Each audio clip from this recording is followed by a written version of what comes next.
tengo que prender mi luz.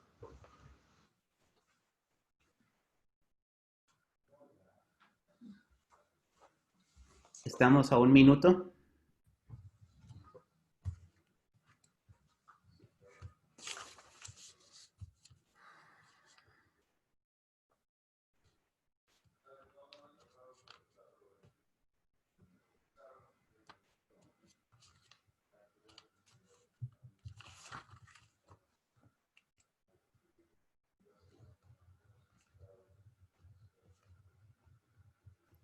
Estamos a 30 segundos.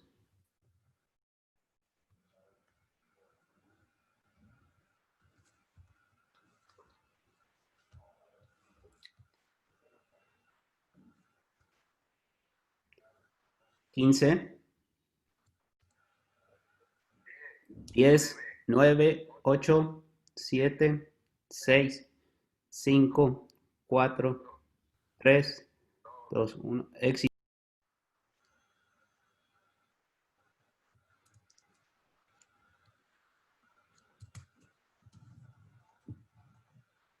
Estudiar el presente es la mejor manera de hacer frente al futuro. La pandemia del COVID-19 es una batalla a contrarreloj. Las decisiones que se apoyen en la ciencia y el conocimiento serán las más efectivas ante esta contingencia. Los especialistas del Centro de Estudios Estratégicos para el Desarrollo de la Universidad de Guadalajara, creadores de Jalisco a Futuro, un instrumento que contribuye al desarrollo del Estado, ahora aplican sus conocimientos para darle respuesta a la pregunta ¿qué pasará en Jalisco después del COVID-19? De la mano de los especialistas y a lo largo de 18 reportes se analizan temas como salud pública, economía, discapacidad, política, salud mental, diversidad, educación, adultos mayores, seguridad, entre otros. ¿Qué herramientas tenemos como ciudadanos?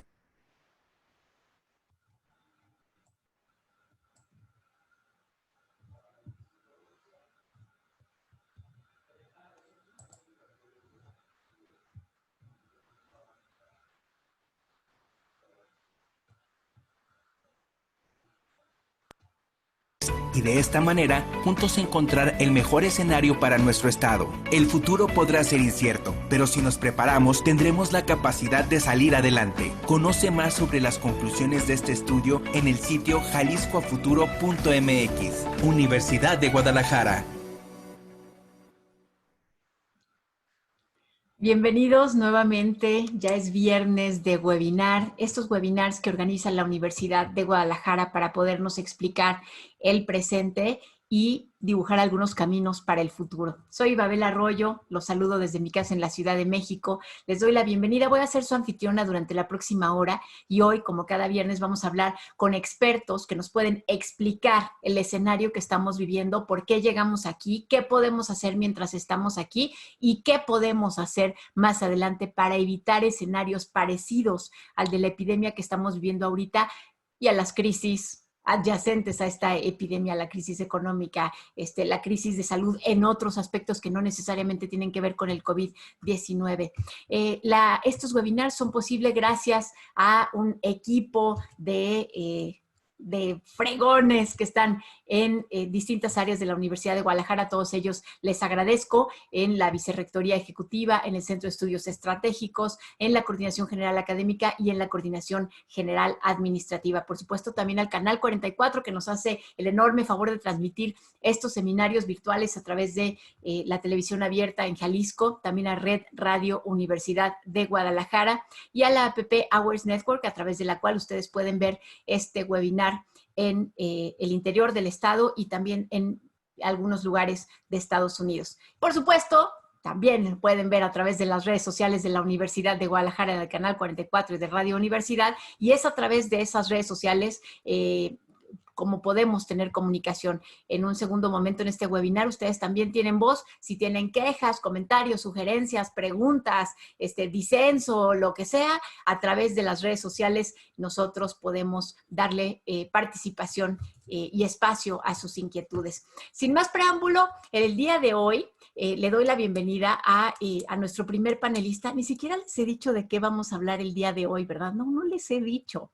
Hoy vamos a hablar sobre el papel que tiene la sociedad en un momento como este de epidemia, qué es lo que puede hacer a través de la ciencia, qué es lo que puede hacer a través de sus gobiernos, qué es lo que puede hacer a través de rubros específicos de la medicina, como es la salud pública y específicamente la epidemiología. Y para eso hoy tenemos a tres grandes médicos que afortunadamente para Jalisco laboran en la Universidad de Guadalajara, en donde prestan sus conocimientos científicos. Son médicos, pero también son científicos, pero no son estos científicos que ustedes se imaginan inyectándole la proteína de pico a un vector para poder inocular un virus parecido al coronavirus en un ser humano. No son ese tipo de científicos, aunque también han hecho eso, sino científicos que trabajan más en la etapa clínica y en la etapa de ver a la sociedad, la salud pública, que es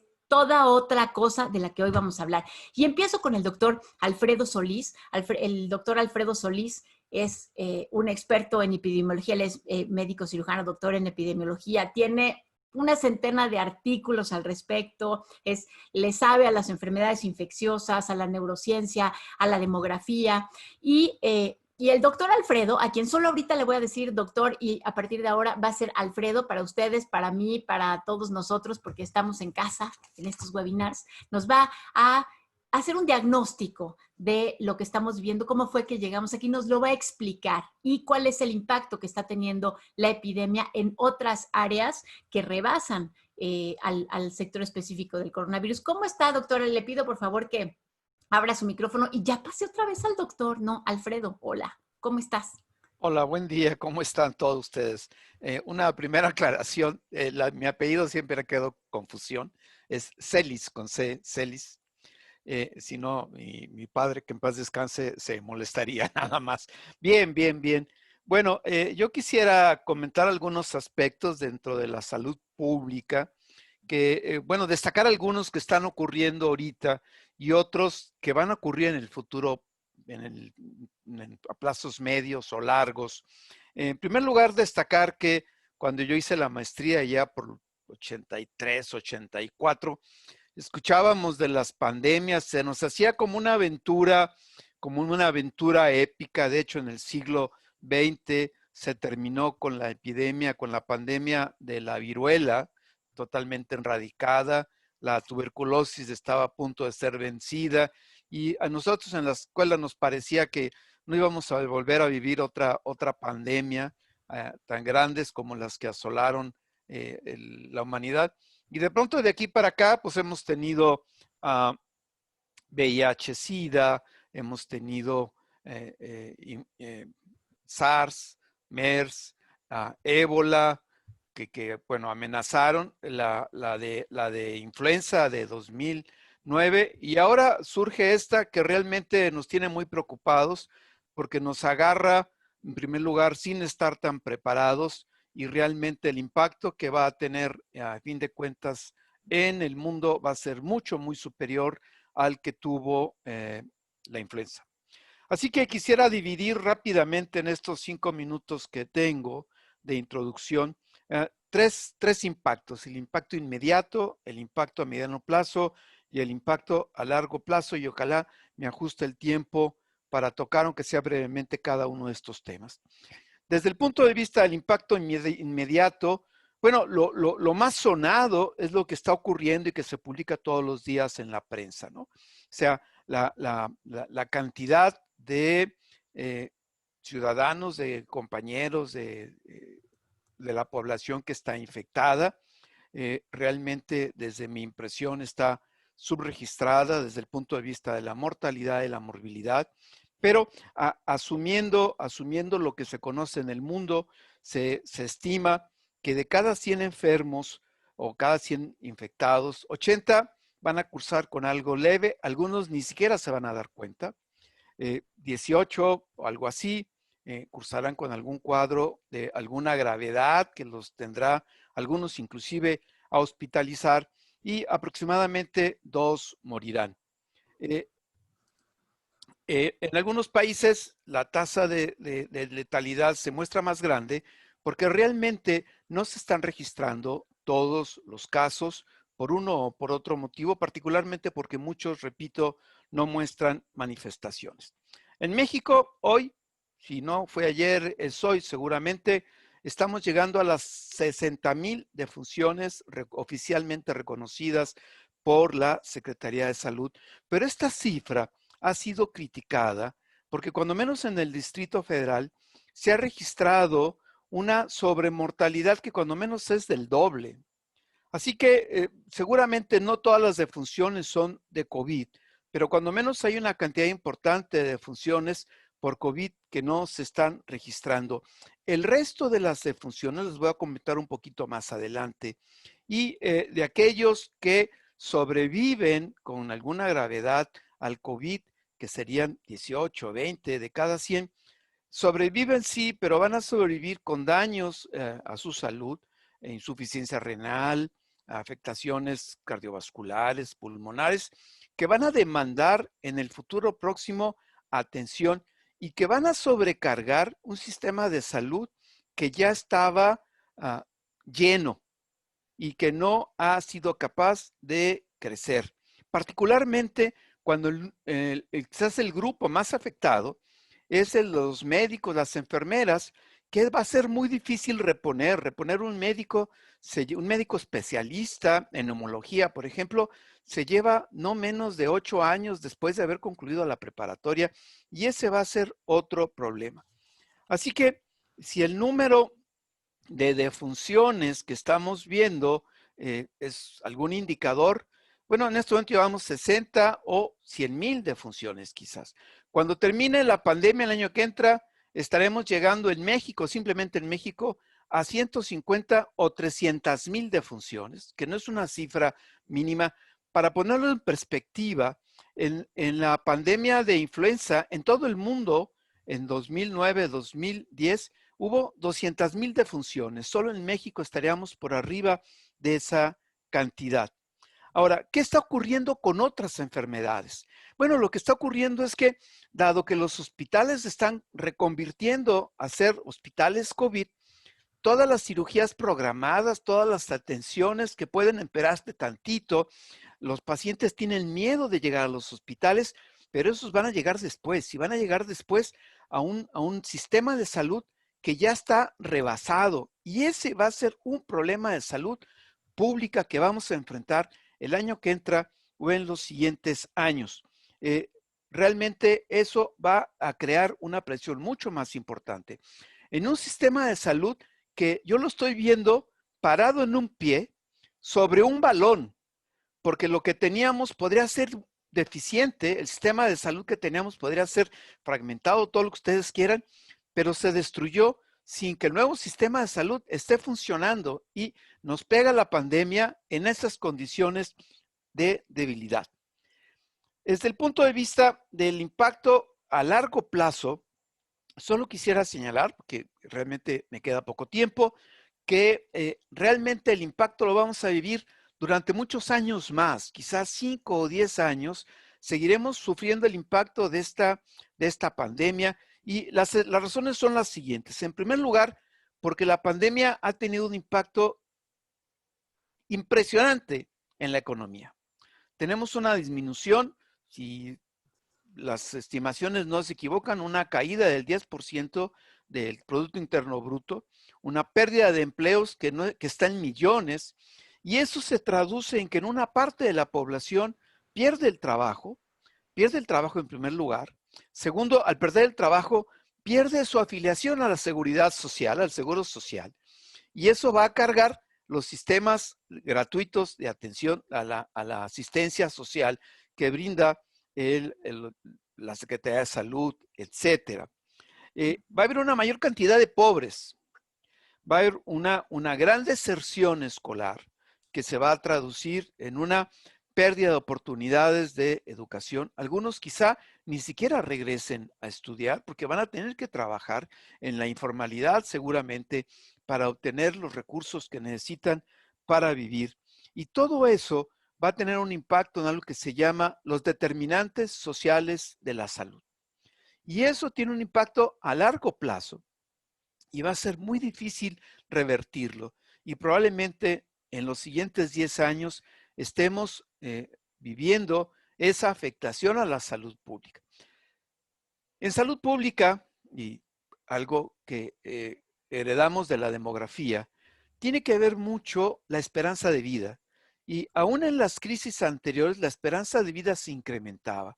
Y en este momento yo creo que la esperanza de vida de los próximos años se va a ver afectada.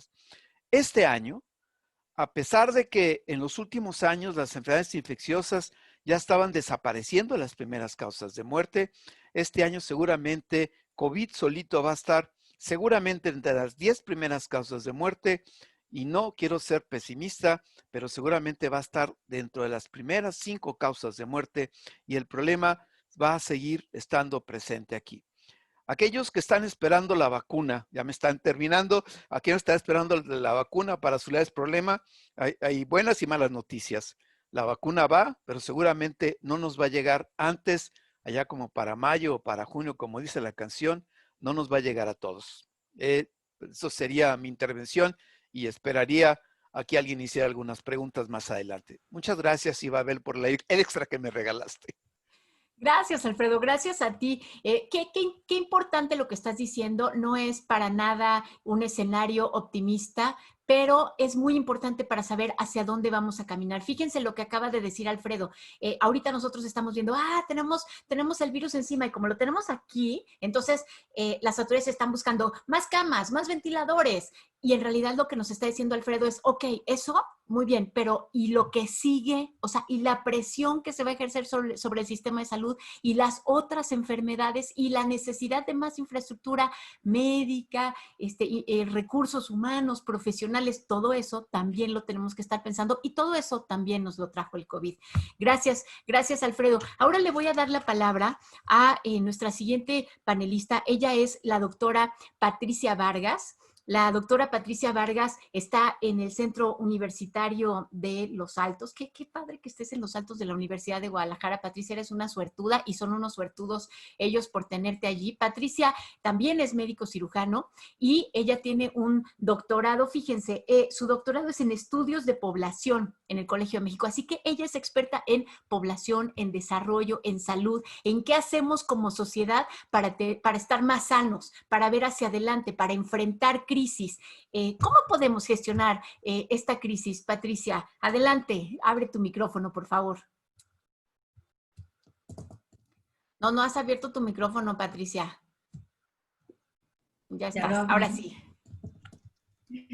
Buenos días, ¿cómo están? Ibabel, muchas gracias por esta invitación, y a todos los que nos acompañan desde sus hogares. Les agradezco el poder estar presente hoy aquí. Desde que recibí tu invitación, estuve pensando en una frase de un autor muy importante, de un libro que se llama "Todo lo sólido se desvanece en el aire", que tiene que ver con esto que hace unos momentos nos comentaba el doctor Celis. O sea, lo que esta pandemia nos hizo ver es una realidad en diferentes aspectos, y muchas cosas que nosotros pensábamos que estaban bien construidas y bien cimentadas se han desvanecido, desde los sistemas de salud, desde la infraestructura sanitaria disponible, etc. El panel se llama El futuro de la salud pública, y nosotros pensando cuál es la función básica de la salud pública. Y entonces nosotros tenemos que una de las funciones básicas es comprender el comportamiento de las enfermedades. Y en este caso específico es el comportamiento de los brotes y la gestión de los mismos. Es comprender la transmisión de las infecciones en el tiempo, en el lugar y en persona, e identificar todos los factores de riesgo de enfermedad para orientar intervenciones específicas. Y lo que hemos observado durante esta pandemia es que esta gestión de los brotes en diferentes países no ha sido la mejor. Los sistemas que se tenían tanto de salud pública como epidemiológicos, se vieron rebasados. Entonces, lo que tenemos es que las intervenciones no han sido lo más eficaces que debieran de haber sido. En este sentido, es evidente pensar de qué herramientas tendría que echar mano la salud pública en el futuro para tener una gestión de brotes más eficaz y que disminuyera todos los efectos que estos tienen en la población. Ahí al respecto, lo que últimamente hemos visto, que todas las herramientas tradicionales que utilizaba la salud pública y la epidemiología han sido transformadas con el uso de las tecnologías de la información. Por ejemplo, se han estado echando mano de toda una especie de vigilancia epidemiológica digital. En diversos países se ha venido utilizando este monitoreo constante y se han incorporado diversas aplicaciones e innovaciones tecnológicas digitales para organizar la respuesta organizada en salud pública.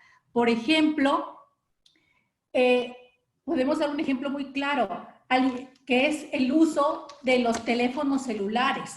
Al inicio de la crisis, nosotros teníamos en México alrededor de 86.5 teléfonos celulares en la población. A junio de este mismo año tenemos que hay alrededor de 115 millones de teléfonos celulares funcionando en nuestro país.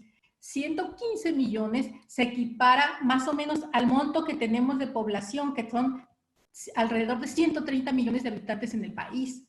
Entonces, la existencia de esta tecnología a disposición de la población hizo posible que al inicio de la pandemia, cuando se empezaron a hacer las proyecciones de cómo funcionaba o cuál era el escenario esperado futuro para el número de casos y de enfermos y de muertos que se esperaría tener, se siguieron los métodos tradicionales. Sin embargo, posteriormente se fueron incorporando todo este uso de celulares para detectar, por ejemplo, la movilidad de las personas.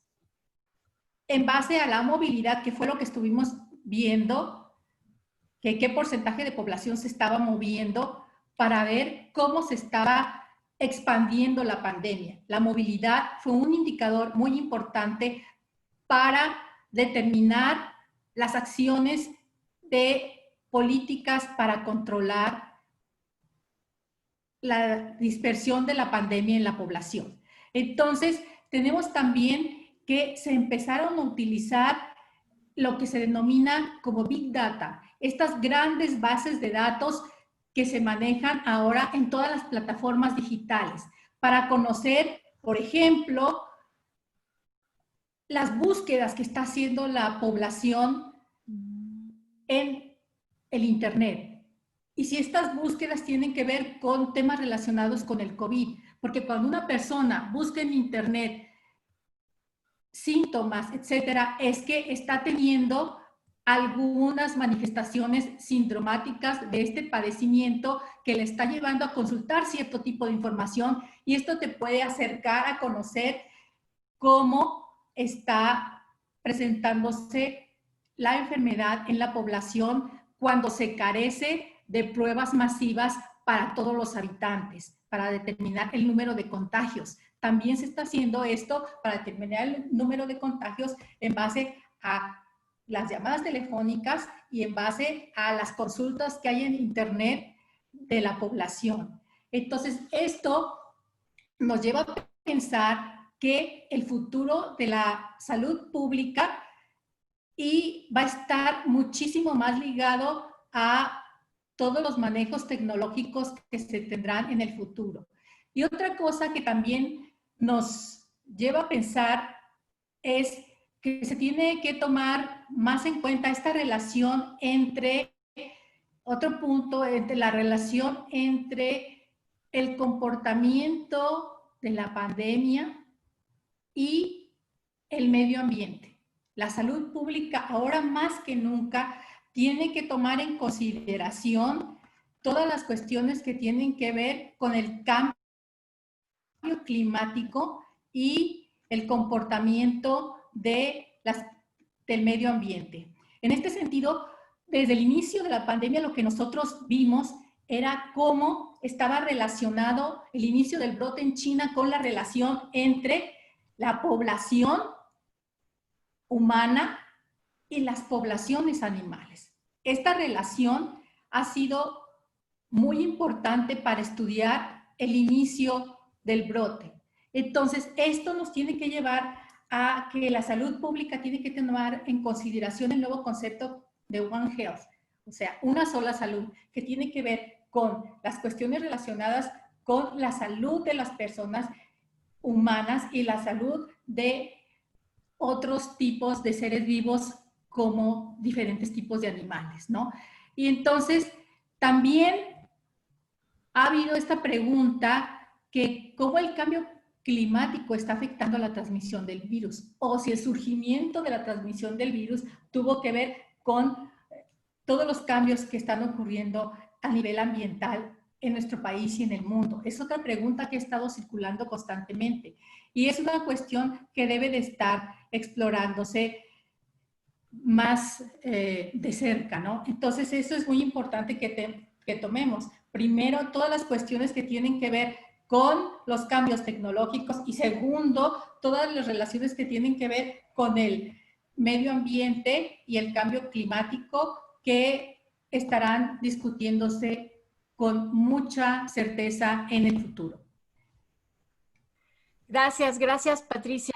Me dejaste pensando en que tendremos que ver la salud pública como un asunto, fíjate que lo relacioné con la protección civil, o sea, con el establecimiento de protocolos previos, o sea, ya sabemos que va a temblar, qué tiene que hacer el gobierno si tiembla y qué tenemos que hacer nosotros y qué herramientas se pueden aprovechar si hay un terremoto. Lo mismo con la salud pública, o sea, ya sabemos que puede pasar tener una epidemia como esta. Entonces, ¿qué es lo que se puede aprovechar desde ahorita, irlo planeando y establecer protocolos tanto para el gobierno como para la sociedad, como para las escuelas, etcétera? Ah, ¿querías decir algo, Pati? Bueno, dale adelante, Patricia. Era como decía, ¿cuál es la diferencia de lo que pasó entre lo que ocurrió en Japón y lo que ocurrió en nuestro país? ¿No? Ajá. ¿Por qué tuvo tan pocos casos? Entonces, lo que nosotros podemos ver es que la sociedad japonesa está acostumbrada a gestionar diferentes tipos de crisis y a seguir instrucciones y protocolos de actuación. Claro. Entonces, si tú les dices tienes que hacer A, B, C, D, la población lo sigue y lo respeta. Claro, eso es lo que necesitamos. No estamos acostumbrados a vivir en crisis y a comportarnos y a seguir instrucciones. Claro. Entonces, eso es una diferencia muy importante entre el comportamiento de la pandemia en unas poblaciones y en otras. Así es. Es un punto que es central, ¿no? No, y además que las instrucciones sean claras y que existan, Patricia, también eso. Le voy a dar la palabra ahora a nuestro siguiente panelista. Ustedes lo conocen ya porque recientemente estuvo al frente de los hospitales civiles en Guadalajara, pero en el ámbito académico y científico lo conocen por sus más de 150 artículos sobre cuestiones que están relacionadas con, ay, ya se me perdió aquí, espérenme tantito, aquí lo encuentro. Ya, es que él es médico cirujano también, pero también tiene su doctorado en investigación clínica. Y entonces sobre eso ha escrito desde hace ya pues un par de décadas. Él es Héctor Raúl Gómez Pérez, ustedes ya lo conocen. Y doctor, nos estaba hablando ahorita, Héctor, nos estaba hablando ahorita, Patricia, de dos cosas. Uno, de One Health, que es una cosa como de la salud tiene que estar relacionada con todo lo demás. Y también nos habló de la comparación entre casos internacionales, lo que pasa en otros países con lo que pasa en México. Supongo que Japón le ahorró al mundo pues un chorro de contagios, porque al no tenerlos ellos, pues esos no viajaron. ¿Puedes hablarnos un poco sobre esto? Gracias, Ibabel. Cómo no, con mucho gusto. Y gracias a mi Universidad de Guadalajara por esta invitación. Qué honor estar con los panelistas que el día de hoy integran esta mesa, este webinar. Pues efectivamente, cuando hablamos del futuro de la salud pública, no podemos dejar de considerar un concepto que ha tenido un impacto y un desarrollo en las últimas 3 décadas, que es la salud global. Suscribo todo lo que previamente han señalado mi maestro Alfredo Celis, la doctora Patti Vargas, en todo lo que representa el reto para la salud pública de forma inmediata, a mediano y a largo plazo. Pero efectivamente a mí me parece que hoy más que nunca el concepto de salud global debe estar presente en nuestro pensamiento y en el actuar internacional. La salud global no solamente debemos entenderla como la cooperación, la colaboración de todos los países, de todas las regiones para lograr mejores estándares a la salud individual y colectiva. Ahora debemos entenderla también, efectivamente, como la salud que debe abarcar al medio ambiente, a otras especies vivas y al ser humano como un todo. Este fenómeno de COVID-19 que estamos experimentando hoy y que ha representado un verdadero azote a la salud pública mundial, es un vivo ejemplo de lo que significa la importancia, la relevancia de esta cooperación internacional. Por ejemplo, China, epicentro de esta pandemia, de manera muy rápida identificó el genoma viral de este nuevo coronavirus responsable de COVID-19, compartió el genoma y de forma muy rápida la mayor parte de países desarrollados llevaron a cabo investigaciones para tener pruebas de laboratorio de PCR para la identificación temprana de esta infección. Por otro lado, esta cooperación internacional ha generado la oportunidad de tener vacunas efectivas y seguras posiblemente para los próximos 3 o 4 meses. Algunas de ellas sabemos que se encuentran en fase 3 de la investigación clínica. Esos son ejemplos de lo importante que es la cooperación internacional. Pero también ejemplos son el hecho de que este nuevo coronavirus y sus 2 antecedentes epidemiológicos, el de SARS que ocurrió en el 2003 y el de MERS que ocurrió en el 2012, tuvieron que ver posiblemente con infección primero en especies animales, con un huésped intermedio que, por ejemplo, para el caso de MERS fue el camello, y posteriormente el huésped definitivo que es el ser humano. En los 3 casos, aparentemente, el huésped primario fue una especie de murciélagos conocidos como murciélagos de alas largas, y ahí está precisamente parte de lo que comentaba la doctora Patti hace unos momentos. Existen muchos ejemplos de enfermedades infecciosas que tienen origen en especies animales. La pandemia del 2009 fue una pandemia causada por el virus de la influenza tipo A recombinado, en donde posiblemente un virus de origen porcino, un virus de origen aviar y un virus de origen animal, al generar esta recombinación, dieron lugar a un nuevo virus de la influenza tipo A, que en su tiempo se conoció como de origen porcino. Entonces, ahí está el ejemplo de la importancia que tiene también la salud animal y el impacto que puede tener a la salud de los seres humanos. Y en relación a la salud del medio ambiente, hay muchos ejemplos. en los que el calentamiento global notoriamente han influido en el impacto hacia muchas enfermedades infecciosas. Probablemente el más palpable es el de dengue, en donde se considera que hasta 300 millones de personas anualmente adquieren la enfermedad, y de haber sido una enfermedad que hace décadas estuvo predominantemente en zonas rurales, en zonas tropicales y en zonas boscosas, se convirtió en una enfermedad metropolizada. ¿Por qué motivo?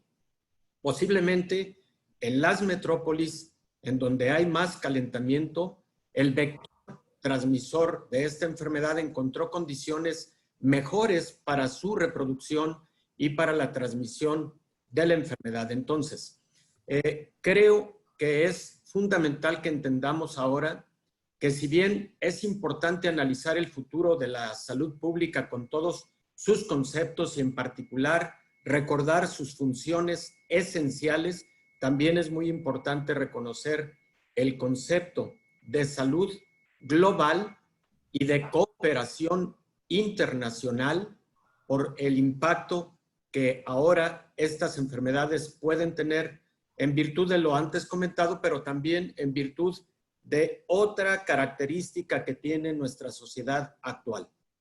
Vivimos un mundo global que, desde el punto de vista económico y social, es posible que haya profundizado las brechas de inequidad social y económica. A partir del mundo global, muchos estudiosos de la materia han señalado que existen más pobres en el mundo y que muchos pobres que antes del desarrollo del mundo global están más pobres aún a partir de este fenómeno. Y eso, por supuesto, que impacta a la salud. Y por otro lado, la alta movilidad internacional que tiene la población. Si bien por vía aérea o por cualquier ruta, pero también hay que considerar como movilidad los desplazamientos humanos por motivo de guerras, por motivos políticos, y esos desplazamientos también influyen en la propagación de enfermedades infecciosas, como es el caso de COVID-19, pero de igual forma los ejemplos son múltiples a lo largo de la historia, desde la gripe española de 1918. Entonces, yo quería agregar particularmente este concepto, el de la cooperación internacional, el de la salud global, como elementos fundamentales en el futuro de la salud pública. Y para terminar esta primera participación, pues me gustaría recordar en esta mesa que los objetivos, en su momento objetivos del milenio y posteriormente los objetivos para el desarrollo sostenible de cara al 2030, nos muestran con mucha claridad elementos fundamentales que no debemos perder de vista con propósitos de atender a la salud pública y a la salud global. A saber, en el objetivo número 3 del desarrollo sostenible, en el 3.3 estamos hablando de todo el esfuerzo internacional para de una vez por todas resolver la epidemia de SIDA, tuberculosis, malaria, enfermedades tropicales y hepatitis, entre otras, así como las enfermedades transmitidas por el agua. Aquí tendríamos que agregar seguramente ahora conceptos relacionados con lograr de una vez por todas mitigar la pandemia de COVID-19 y los efectos epidemiológicos que tenga en los próximos años. Una cobertura sanitaria universal para protección contra los riesgos y acceso a servicios de salud esenciales de calidad y el acceso a medicamentos y vacunas seguros, eficaces, asequibles y de calidad.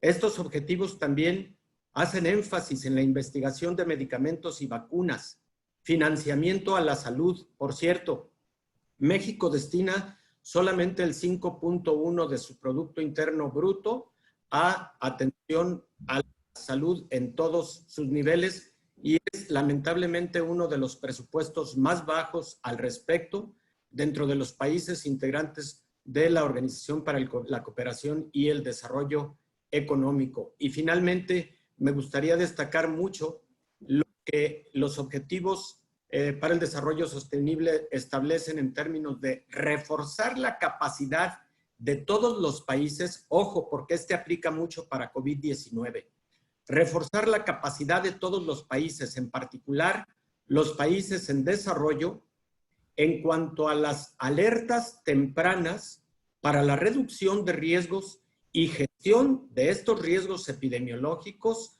para la salud nacional y mundial. Entonces, creo que los objetivos nos dan mucha pauta de las líneas que para este futuro debemos seguir en el fortalecimiento de la salud internacional, global, internacional, nacional, regional y, por supuesto, la salud individual. O sea que no se tiene que descubrir el hilo negro para empezar. Hablaste, Héctor, sobre los recursos. Siempre parece que ese es el argumento más poderoso para que no podamos avanzar, que los recursos son escasos. Y sobre eso me gustaría que Alfredo nos abriera su micrófono. Alfredo Celis, por favor, abre tu micrófono, porque vamos a hablar un poquito de este tema de los recursos, pero también con algo que se ligaba a lo que tú decías, que tenía que ver con la prioridad que se le da en este momento a la enfermedad provocada por COVID-19, y entonces dejan a un lado otras enfermedades. Esto es por la escasez de recursos. Pero ¿es ético, Alfredo? ¿Cómo y quién decide eso cuando pueden estar muriendo más personas por otras causas? Me pones en una situación muy complicada porque esa es una decisión muy difícil de tomar desde cualquier perspectiva, ¿no? O sea, cuando a mí me dé un infarto o tenga algún problema crónico, yo quiero al lado de mí al mejor cardiólogo, al mejor internista, al mejor oncólogo que me esté atendiendo. Pero entiendo que cuando uno está como funcionario, uno tiene una cobija de cierto tamaño y tiene que jalarla. Y esa es una posición difícil de solucionar. Digo, es fácil de criticar, pero difícil desde el interior. Tendríamos que empezar a analizar ese tema desde esta perspectiva. A mí me parece correcto que haya una conversión de hospitales COVID. En un principio, el centro médico, el Hospital de Especialidades de aquí de Guadalajara empezó a reconvertirse y me decía un cirujano, pero si nomás tenemos 2 enfermos, y decía, espérate tantito, ahí van los demás. Y después me dijo, maestro, ya nos llenamos. Así fue. O sea, esa parte me parece correcta, pero es una visión corta, es una visión, sí, que debe ser tomada, pero que no pasa quizás de la nariz. Porque lo que va a pasar en el siguiente momento es que sea porque los médicos que estaban atendiendo otras enfermedades, por ejemplo, mi urólogo tuvo que entrarle al equipo de COVID. Y entonces, en este momento, que yo tengo una enfermedad crónica, yo no me acerco al hospital, pero ni de casualidad. Tengo 60 años de edad, una enfermedad crónica, no exactamente esas 3 de hipertensión, enfermedad cardiovascular, ni tampoco tengo una obesidad, que son los mayores riesgos, pero a uno no se le antoja llegar a los hospitales, ¿no? O sea, ni siquiera tienen que decirme que yo no me acerque, yo no me acerco. Pero en el próximo mes yo tengo que ir por un medicamento que me lo tienen que dar cada 3 meses y entonces en este momento pues yo estoy viendo a ver cómo lo consigo. Afortunadamente mi condición de miembro del sistema me permite tener un seguro de gastos médicos grandes, de gastos médicos mayores y bueno, es una condición única. Yo de mi estímulo del SNI me lo pagan y entonces lo puedo subsanar, ¿no? Pero ahora me pongo en el lugar de alguien que no tiene esa posibilidad, que está quedando sin dinero y no son pocos, es mucha gente. Entonces, es el momento en que la sociedad debe de empezar a pensar, ¿qué va a ocurrir con eso? Con una planta médica que se está mermando. Es decir, insisto, el grupo de población más afectado es el de los médicos y el de las enfermeras Y reponer un neumólogo, reponer un especialista cuesta mucho trabajo, porque no nada más es la especialidad, son años de experiencia. Claro. Nadie dentro del sector salud, que yo sepa, está publicitando esas acciones y a mí me preocupa porque eso va a tener un impacto a partir del año que entra. Ahorita los casos podrán posponerse 6 meses quizás, pero dentro de un año, dentro de más de 6 meses, eso va a cargar una crisis. En un sistema de salud que no acaba por configurarse. Tendríamos que revisar a partir de esta experiencia cómo podemos reestructurar nuestro sistema de salud. Porque sí, las palabras pueden sonar bonitas de que todo mundo va a tener acceso a la atención médica, pero hay que ponerle dinero a eso y ese dinero no está llegando. Y no va a llegar porque se espera que la recaudación fiscal esté por debajo de lo que se esperaba en miles de millones de pesos. Y son cosas que se tienen que comprar. Deberíamos estar pensando ya en cómo hacerle para que el financiamiento del sistema de salud tenga otra fuente, más parecido quizás a que todos los que pagan impuestos no nada más hagan un pago separado por la seguridad social, sino que dentro del impuesto ya vaya incluido el pago a la seguridad social. Lo hacen otros países. Creo que tenemos que cambiar algunas otras cosas. Estamos en el momento, Alfredo, ya en 2, 3 semanas se empieza a discutir el presupuesto público para el 2021, así que ya estamos en ese momento. Gracias, Alfredo. Patricia, sobre esto que está diciendo Alfredo, y ahorita también le voy a dar la palabra a Héctor Raúl, me gustaría que nos dijeras, desde tu perspectiva, la información que tenemos, quiero decir, la que se registra, la que agrupamos en México sobre nuestros recursos médicos, ¿cómo funciona? ¿Es suficiente? ¿Está bien? Justo para lo que está diciendo Alfredo, vamos a necesitar más especialistas, pero ¿sabemos cuántos tenemos? ¿Y está bien esa parte de la información? Bueno, uno de los rubros fundamentales que en esta crisis sanitaria hemos visto es que no teníamos la información suficiente para dar seguimiento puntual a muchos temas relacionados con la crisis por COVID-19. Por ejemplo, el número de médicos, tenemos un indicador general que registra cuál es el número de médicos en la población, para atender la población por cada 1,000 habitantes. Pero eso no es suficiente, porque necesitamos saber datos, por ejemplo, específicos de los médicos, como ya bien señalaba nuestro compañero Alfredo Celis. ¿Qué edad tienes? ¿Cuáles están en riesgo? ¿Qué comorbilidades tienen? Porque a partir de esta información específica, el sistema de salud tuvo que discriminar y entonces tuvo que dejar fuera del sistema de atención a todos aquellos médicos de cierta edad en adelante, dejar fuera de la atención a algunos médicos que tenían cierto tipo de comorbilidades. Entonces, esto debilitó el monto y el número de personal de salud disponible para atender a esta enfermedad en este momento específico del tiempo. Entonces yo creo que necesitamos información estadística de diferente tipo. Por otro lado, es evidente que sabemos y tenemos información en términos generales. Sabemos que las poblaciones tienen mayor riesgo de contraer el virus, aquellas que presentan alguna comorbilidad, sobre todo enfermedades crónico-degenerativas. Sabemos cuáles son las tasas de diabetes, de hipertensión, etcétera, en nuestro país. Sin embargo, hace falta, por ejemplo, tener mapeado, tener georreferenciado en dónde se encuentran las poblaciones, con qué tipo de padecimientos. Claro. Oye, Patricia, sabes que estamos teniendo un poquito de problemas con tu señal. Si quieres, ahorita regreso contigo. Puedes, si no, incluso quitar tu video y que nada más te escuchemos para que no nos perdamos nada de lo que estás diciendo. Y mientras tanto voy con Héctor, que quería también decir algo sobre esto.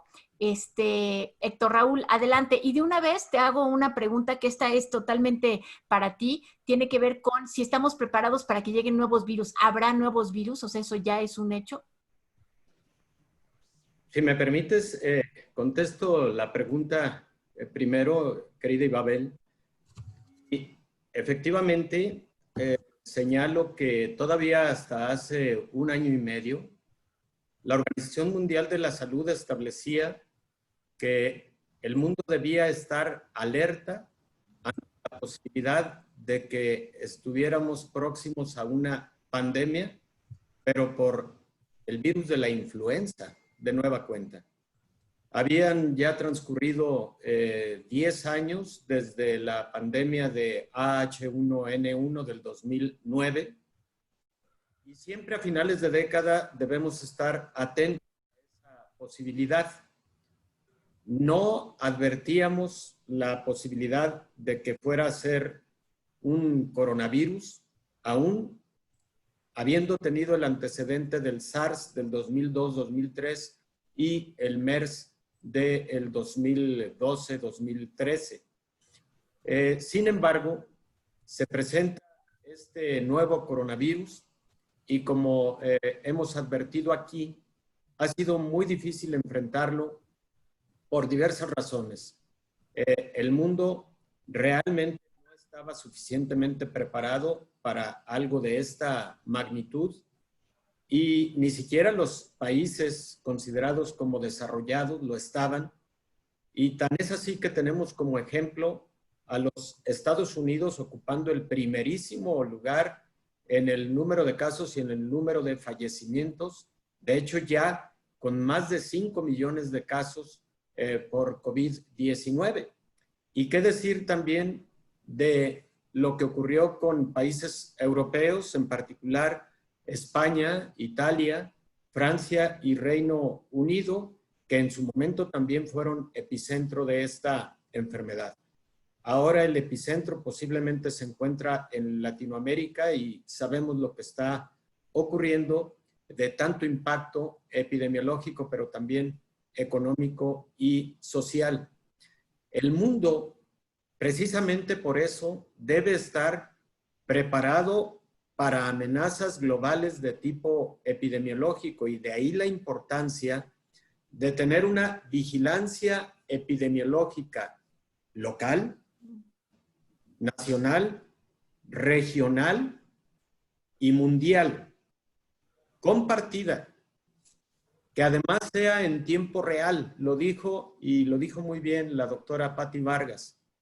Existen tecnologías de la información, existe una gran cantidad de avances e innovaciones tecnológicas para poderlo hacer y de esa manera poder actuar de manera oportuna todos de forma orquestada, porque de otra manera puede ocurrir lo que viene ocurriendo con COVID-19, es decir, una enfermedad migratoria con diversos epicentros, cuando a lo mejor las regiones que fueron afectadas más adelante podrían o tuvieron tiempo para prepararse mucho mejor para enfrentar este embate epidemiológico. Por supuesto que pueden venir epidemias por otros virus. Hay endemias de cada año, como el caso de dengue. Hay que estar muy preparados, alertas de lo que ocurre con relación a ébola, porque el ébola es una de las enfermedades infecciosas que causan más letalidad, cercana al 50%. Si ya con COVID-19 estamos alarmados porque causa una letalidad que está en el orden del 7% global, imaginemos lo que podría ocurrir con una epidemia de ébola que salga a otros países. Por lo pronto ha estado casi confinado a África, también lamentablemente, por supuesto, pero lamentable más aún si abarcar a otras regiones del mundo. Entonces hay que, perdón sí, que te interrumpa, es que se nos va a acabar el tiempo, Héctor Raúl, ya estoy aquí, no, me estoy picada porque además veo que no solamente tenemos que estar preparados para lo desconocido, sino también para lo conocido, lo que ya tenemos allí. Rápidamente, Alfredo quería decir algo sobre lo que estás diciendo desde hace rato, casi te interrumpí a él, yo lo detuve. Gracias, Alfredo Celis. Y ahorita regresamos con Patricia Vargas. Gracias. Bueno, completando lo que maneja Héctor, quiero señalar dos aspectos que son muy importantes. El primero que ni siquiera tenemos que irnos a África. En América tenemos la fiebre amarilla, la tasa de mortalidad es del 50%, y si nos llega alguien con fiebre amarilla en un avión, que puede ser en cualquier momento, ahorita a lo mejor no porque están cerradas, el mosquito que transmite la fiebre amarilla lo tenemos en Guadalajara y en todo México, que es Aedes aegypti.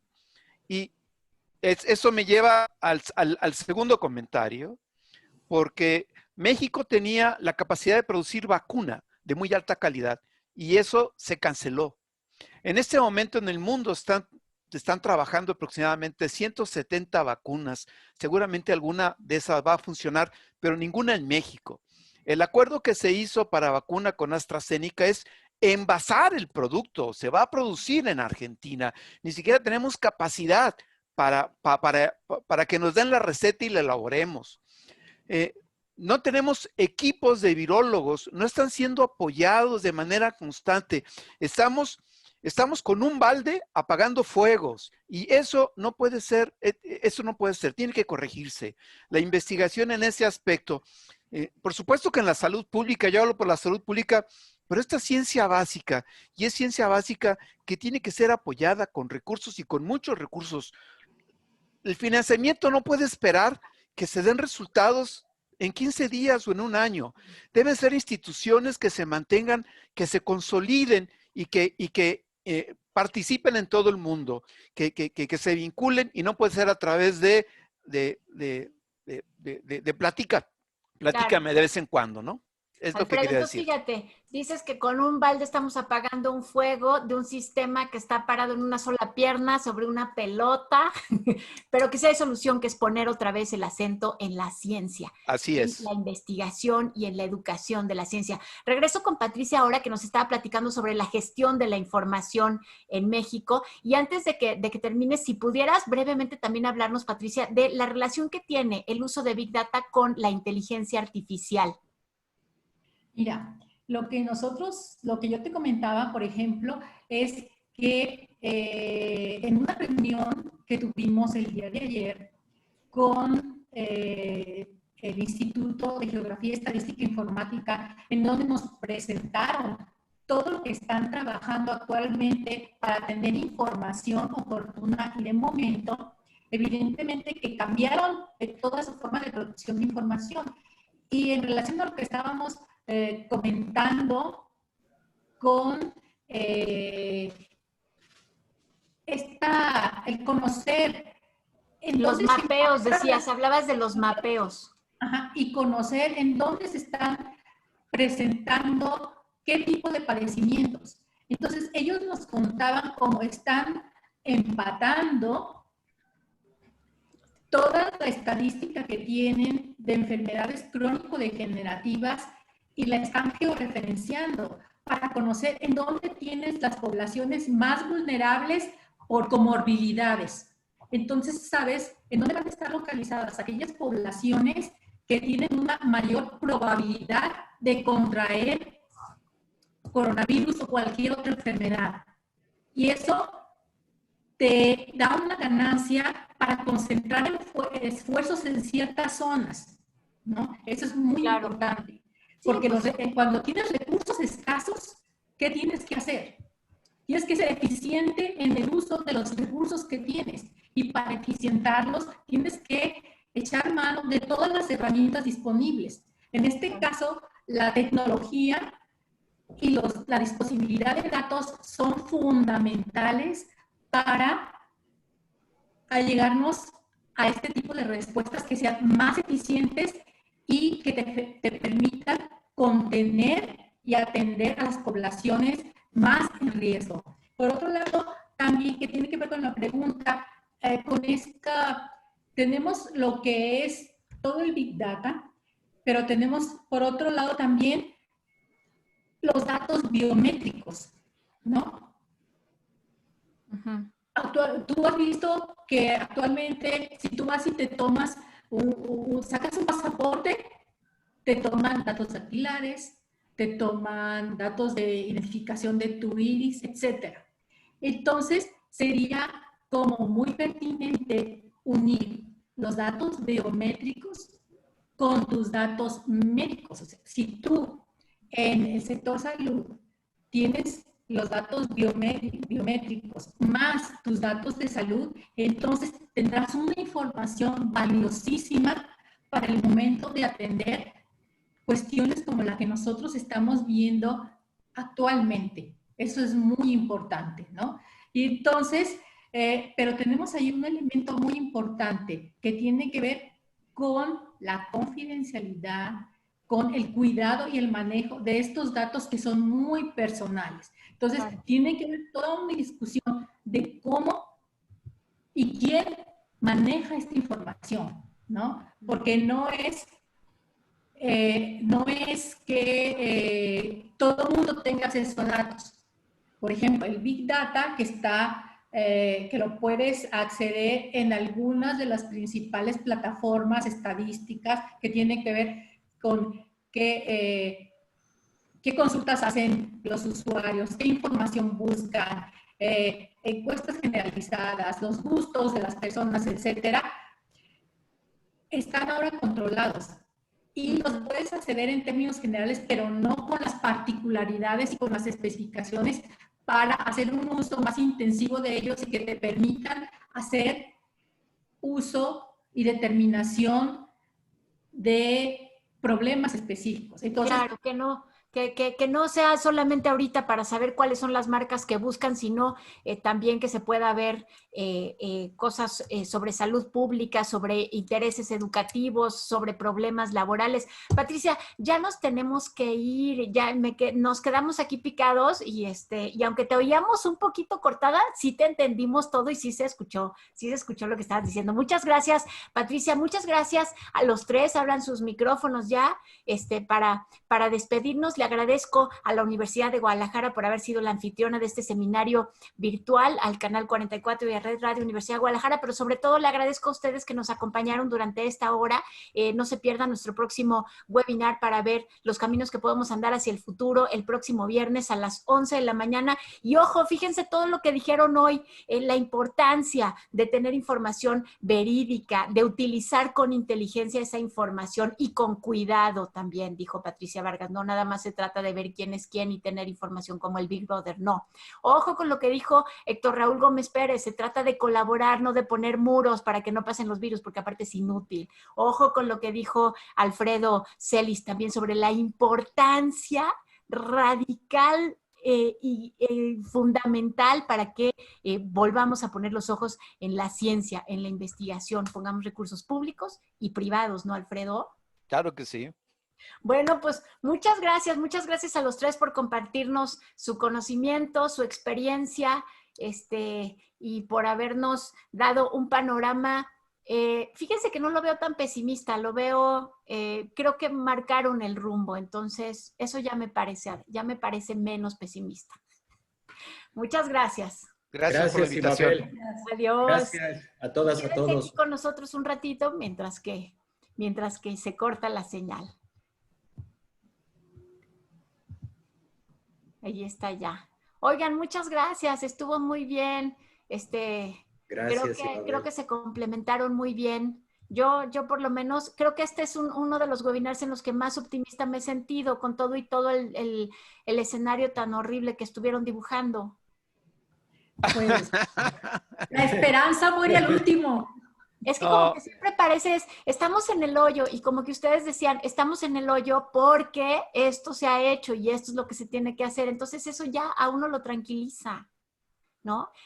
Y había algunas cosas que ustedes dijeron que me parecían, que mientras ustedes las estaban diciendo parecían de sentido común, pero que en realidad no son de sentido común, pero no se escuchan complicadas, ¿no? O sea, como que uno dice, sí se pueden hacer, o sea, no tenemos que convertirnos en Alemania y tener miles de millones de euros para hacer algo.